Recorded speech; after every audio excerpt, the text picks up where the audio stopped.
Hi guys, so we're gonna go over the attributes of exponential functions today. I already filmed this video, but for some reason I wasn't able to upload it, so I'm refilming it again.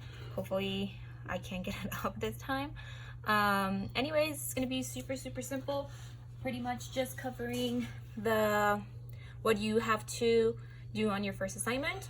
So first of all, let's just go over the attributes of exponential functions. So we already know that the parent function is y, or f of x, equals a times b to the power of x, where a isn't equal to 0, b is greater than 0, and b isn't equal to 1. Okay, so this is what our exponential function looks like. If you have an exponential growth, then your function is going to be kind of like a curve going upwards. And it's called exponential because it exponentially grows, meaning that it's going to show a rapid row motion as a graph.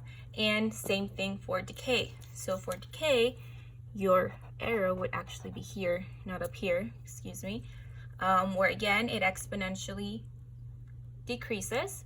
So it's going to quickly start, it's going to start at a high point, but it's going to quickly decrease. So the attributes for an exponential function is, first of all, we need to know our y-intercept. So our y-intercept is going to be at 0, always 0. Our x is always going to be 0. And our y is going to be a.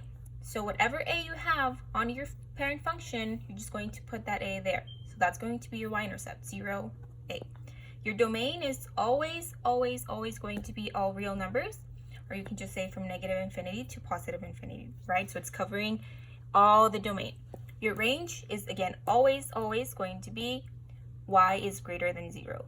Why? Because this is never really going to cross the x-axis. So at 0, at this point right here, your range is going to cover everything positive from that 0. Okay, so it's going to be y is greater than 0 all the time. For your horizontal asymptote, again, it's always going to be y equals 0. Okay, so for domain, range, horizontal asymptote, you just have to remember that always, no matter what, it's just going to be all real numbers for domain, y is greater than 0 for range, and y equals 0 for your horizontal asymptote. And we don't have a vertical asymptote for exponential functions. Okay, so now let's go over an example that is on your Word document notes. So for this example, we have to compare two exponential functions by graphing, by stating the domain and range, y-intercept, and the asymptote. All right. So on our example, we're given y equals 3 to the power of x and y equals 8 to the power of x. Right. So again, we're using our parent function. Therefore, we need to identify what a, b are. So in this case, our b is 3. And we don't really have an a. And same thing here. Our a would be 1, right? Because it's not like there's no a. Your a technically would be 1 because 1 times 3 is 3. Same thing here. Your b is 8. And your a would be imaginary 1. So the first thing that we have to do for both of those functions is make a table of values. So you always need an x and you always need a y, right? That's what your table consists of. But in the middle, we need our function because that's how we're going to plug in our x to that function, and then it's going to give us our y, right? So in this case, you can take any x values. In our notes, we went with -4 all the way to +3. In this case, I'm just going to go from -3 to +3. And again, we're going to take our function and we're going to substitute our power of x here with these x's. So in this case, we're going to have 3 to the power of -3, 3 to the power of -2, 3 to the power of -1, 3 to the power of 0, 3 to the power of 1, 3 to the power of 2, and 3 to the power of 3. All right, so just all these x's, I'm replacing them on this x right here. Sorry if you hear weird noises. My bulldog is right next to me and I cannot get her to move. So, okay, so now you're just going to solve whatever this is, and that's going to be your y. So on your calculator or whatever, you can just plug this in. What is 3 to the power of -3? And that's going to give you 0.03 70. And then same thing, what is 3 to the power of negative 2? And that is going to give you 0.111111 forever, but it's going to keep going forever. And then 3 to the power of negative 1 is going to give you 0.333333. 3 to the power of 0 is 1. 3 to the power of 1 is 3. 3 to the power of 2 is 9. And 3 to the power of 3 is 27. Okay, and then now we're going to plot and connect the points. So we're going to need now this is going to be a rough sketch because I don't have graph paper or anything like that. But we have to make a graph where we have our x and y axis, x-axis and y-axis, and I'm just going to kind of sketch where these points would be, right? We're going to take our x and our y's and we're going to plot those points. Now you can do this on Desmos. If you want me to, I can go ahead and make a little tutorial also on my laptop. I can screen record it and then post it, because on your assignments I do need you to show me that graph. So you can either draw it and insert it, or you can do it on Desmos and just take a screenshot of the graph. But for now, because I don't have graph paper and I'm not going to do this super detailed, I'm just going to kind of guess where these points would go, right? So negative 3x would go 1, 2, 3, right? Negative 3 here. And then 0.0370 is going to be very close to 0. And then negative 2 and 0.111 also very close to 0. Negative 1, just remember I'm taking these points, right? So this would be negative 3 and my y would be 0.0370. And then this is negative 2 and my y is 0.1111 and so on. So I'm just taking those points. And then negative 1.333, negative 1.333, 0 and 1. Let's say that we have a 1 here. 1, 2, 3. And then at 1, we have a point at 3. And then at 2, we have a point at 9. Now it's going to be like super high. I don't have enough space for that point. It's going to be, you know, super high up here, and then 3 would be super high up there. So that's why I mean that it exponentially grows, because it's going to have a very fast growth. So then you would just connect to your points, whoops, and that is what your graph would look like, right?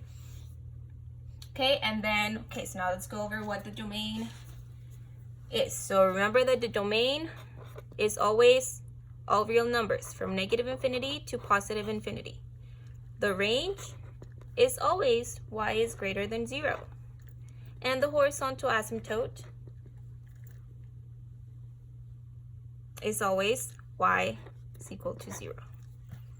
Now remember that the horizontal asymptote, or any asymptote really, is kind of like a wall, right? Like your graph is not going to touch. So at y equals 0, we're going to have that asymptote, here at 0. That means that the graph is never really going to cross the x-axis. It's going to get very close to it, but it's not going to cross it, okay?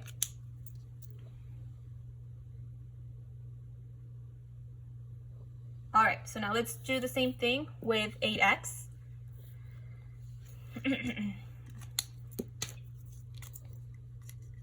Okay, so same thing. I'm going to start with negative 3, negative 2, negative 1, 0, 1, 2, and 3.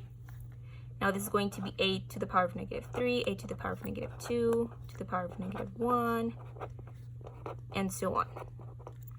Right, and then you're just going to simplify them. So 8 to the power of negative 3 is going to give you something around 0.0019. And then 8 to the power of negative 2 is going to give you something 0.0156, and so on. Now these numbers are continuous, but I'm just taking the first 4 places. 8 to the power of negative 1 is 0.125. 8 to the power of 0 is 1. 8 to the power of 1 is 8. 8 to the power of 2 is 64. And 8 to the power of 3 is 512. Again, same thing. We're going to plot and connect the points.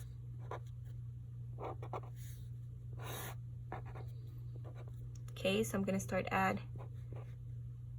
negative 3. Right, so at negative 3 is very, very close. I'm gonna pretty much draw it almost on top of the x-axis because it's very close to 0, right? Negative 3 and 0.0019. And then negative 2 and 0.0156 is also pretty close. And then negative 1 is 0.125. And then 0 is 1. I'm going to say that 1 is right here. 1 is 8. 1, 2, 3, 4, 5, 6, 7, 8-ish. So it would be kind of like up here. And again, I cannot really draw 2 because that would be 64 and 3 is 512. But you connect your points and that is what your graph would look like. Now let's go over the domain. Same thing, right? Domain is always all real numbers. Range is always y is greater than 0, and your horizontal asymptote is always y is equal to 0. Okay, so now we have to compare them, right? So how do we compare them? Well, both graphs are increasing, right? You can say, okay, well, both graphs are increasing. Let me grab another piece of paper. All right, so the comparison would be, you know, your final answer would be, okay, so both graphs are increasing. But if you compare them, you'll be able to see that a to the power of x is increasing more rapidly than 3 to the power of x. Why? Because if you look at your values, here at positive 3, you have a y of 27, and over here at positive 3, you have a y of 512, right? So you would say, okay, so they're both increasing, but y equals a to the power of x increases more rapidly.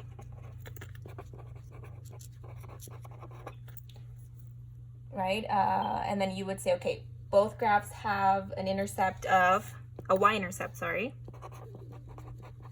of 0, 1. Why is 0, 1? Because remember that this is supposed to be 0, a, right? And what's our a? Our a here is 1, and our a here is also 1.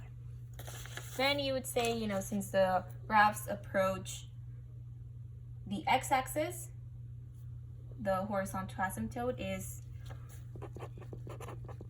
y equals 0 for both graphs as well.